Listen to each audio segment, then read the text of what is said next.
The Central Bank of the United States was founded in 1913. Guess what else was founded in 1913? Tax Department. And so when you look at all this, and then you can read Marx, he says that a progressive income tax is necessary for the spread of communism. And then when they cut off the Keystone XL pipeline, inflation went through the roof. Now the poor are already poor, but when you raise inflation, the price of fuel, the middle class got poor. And now when I shop, I look around and I go, the retailers, everything's on sale. I can't help myself. But I feel for the retailers right now because the customers are going broke. So is the intent evil? I suspected it was going to get bad. You know, most of my books, I cannot say what I want to say. I said we're going to crash big time. Yeah. In 2008, damn right it crashed.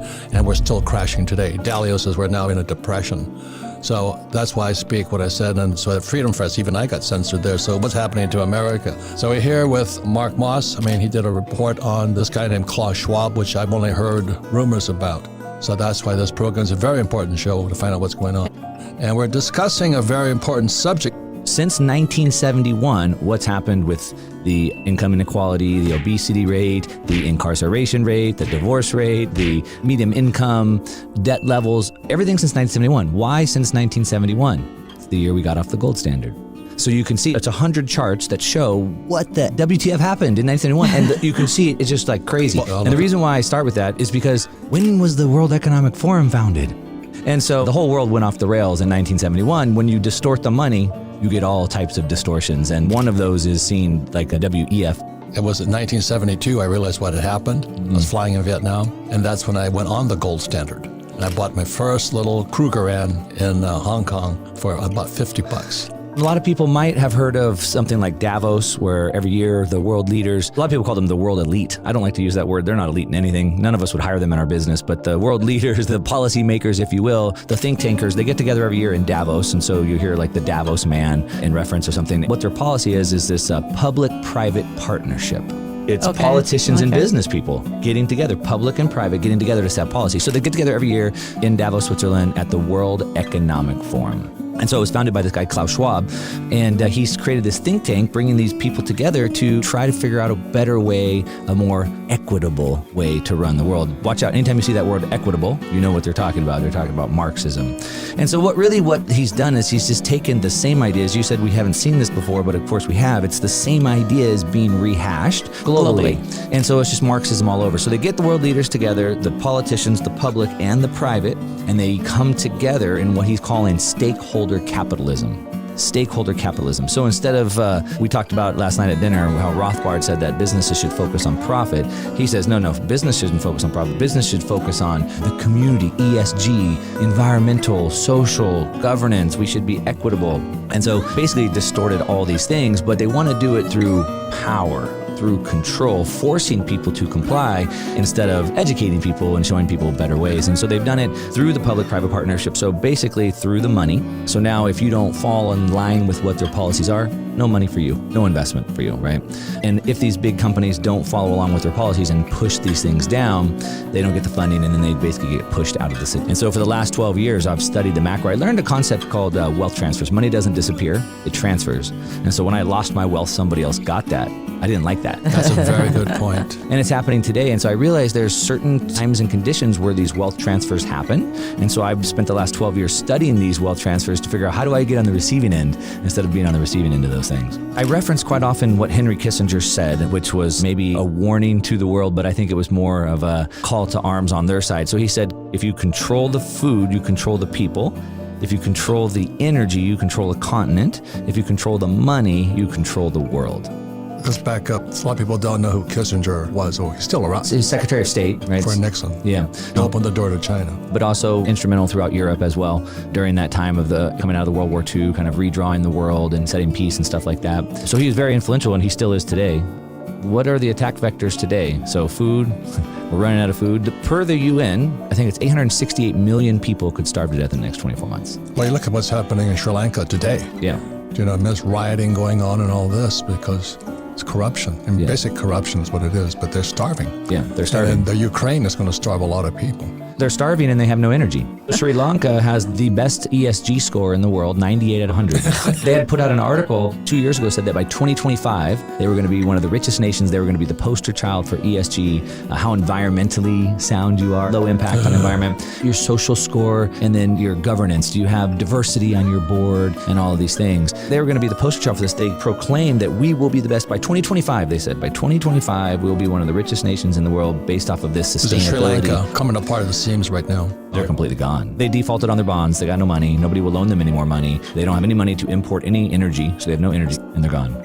It's important to understand too, like where we're at in the world, right? Where this peak centralization, central planning. Right. I like to say central planning always fails. And because they don't have enough data, they know they don't have enough data. You can't organize billions of people, right? But they're trying to. And so central planning is World Economic Forum, World Health Organization, World Trade Organization. Fauci? Yeah. World Meteorological Association. And then, the UN, the IMF, the BIS. Bank of International Settlements. So nobody knows what the BIS is. And the BIS. It's the central bank. The central bank of central banks, exactly. The way I see the world, on the org chart, the BIS sits at the top. Below the BIS, then you have some of these think tanks, so the World Economic Forum, the Club of Rome, and so they're the policy makers, and then they push it down to the next row in the org chart to the policy enforcers, which are the governments. And so the governments sit a few levels down. So it's really a coup of the bankers.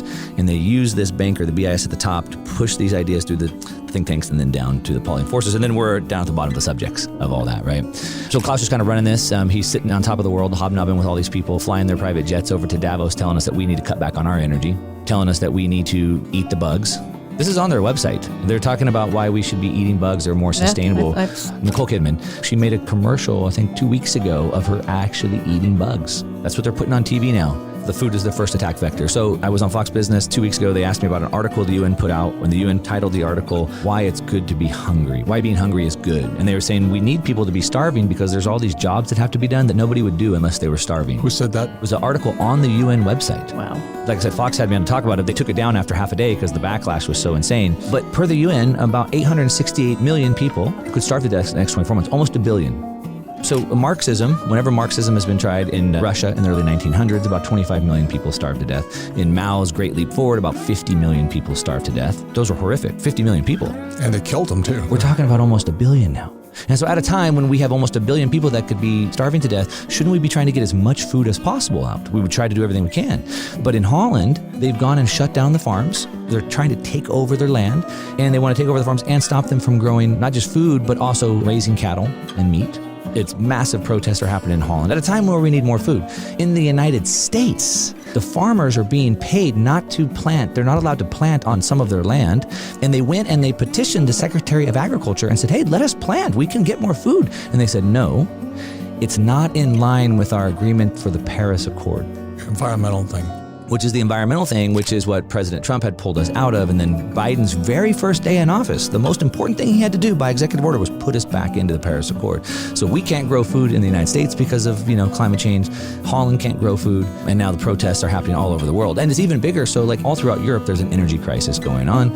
Everybody should know that by now. And they don't have natural gas. They're dependent on Russia for natural gas. But we need natural gas in Europe to make fertilizer. And we need fertilizer to grow food. We also need natural gas to process food. What are the three things that Kissinger said? Yes, so food, points. and then the next one is the energy. And the next one is? And then the money. Right, and that's what Rickers is talking about. CBDC, central bank digital currency. For the greater good. I mean, Putin's saying that Americans must sacrifice and must suffer because we have to defeat Russia. It's for the greater good.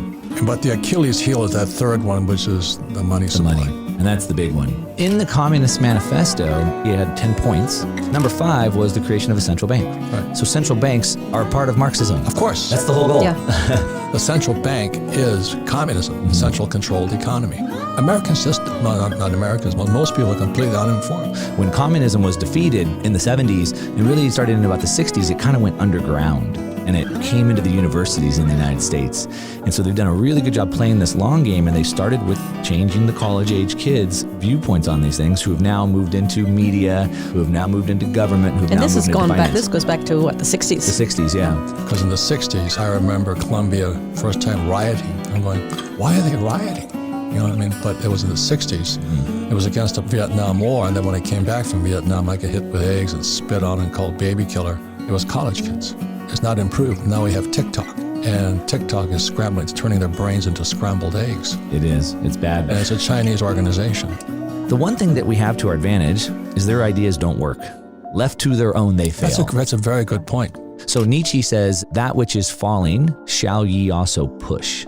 So it's already fallen. The system's crumbling. The financial system is done. Like the EU's on the verge of breaking up. The bond problem that they have is one that they probably can't solve over there. The pigs nations down below, they're done. Germany has lost its position. The energy is too high. So the EU's on the verge of breaking up. Who are the pigs? The Portugal, Italy, Greece, Spain. So the southern nations in the European Union. Italy and Greece have to constantly be bailed out. They don't have any production. Germany's been the production engine of Europe, but now they've become a net importer. Because of the energy war. prices have gone so high that they can't afford to produce anymore and they have to import their energy. But why do they have to import their energy? Well, they shut all their nuclear reactors off. Well, over the last decade, they've been shutting them down. And so their energy prices have gone up by 8 times when next door, France, they still have cheap power because they still have nuclear. So in Europe, they have massive amounts of shale gas like we do in the United States, but they don't want to get it out. Humans can take a lot of abuse from governments, but when you can't eat or feed your family, that's when it's like game on, right? 9 meals to anarchy, they say. You don't eat for 9 meals, it's on, right? Well, 3 for me. What they've been doing is they've been taking to the streets, sort of like we saw in Canada with the truckers, but now it's the farmers with their tractors. And they're taking these tractors and they're making the Canadian truckers look like child play. I mean, they are out in serious droves. Some of the farmers got arrested. The farmers went to the police station, surrounded them, and made them release the farmers. They've been filling up the city with manure. They blocked the airports. The fishermen have gotten involved. Now the fishermen are blocking the ports. I even saw the farmers broke into the military base and started dragging jets out of the military and putting them on the roads to block. Good for them. But now it's spread to Poland. It's spread to Germany. All the farmers are uniting in protest. So it's backing up. It's like the drain got clogged and now it's backing up on Klaus Schwab and buddies. Yeah. And so now they're like, well, if we can't grow food, then no food. So you get no food then. And the shelves are bare. I personally believe we're at a war right now. Without freedom of payments, without freedom of money, there is no freedom at all.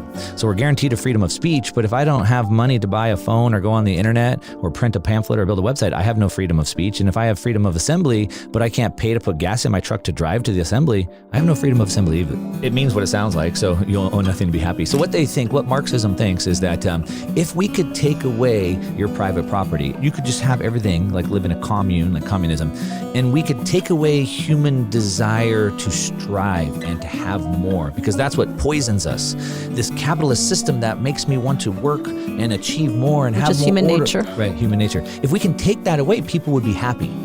Because right now we're unhappy because we don't have what we want. We're always striving. We always have to work harder. And so if we can take that away, but that's what they think. So you'll own nothing and you'll be happy because you won't need to strive. You won't see anybody else having something that you don't have. And they think there's this utopia, but they don't understand there's human nature, to your point. I'm asking you, is it intent or is it a mistake? The real struggle, the real axis of struggle is between the individual and the collectivist. It keeps trying to pull them into these groups and take away their individual identity. Command and control, this is communism.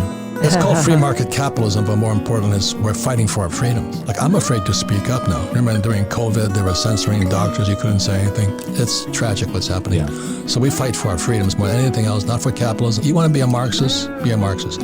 You want to be a tranny? Have a good life. Who you sleep with? None of my business. But don't take my freedom away.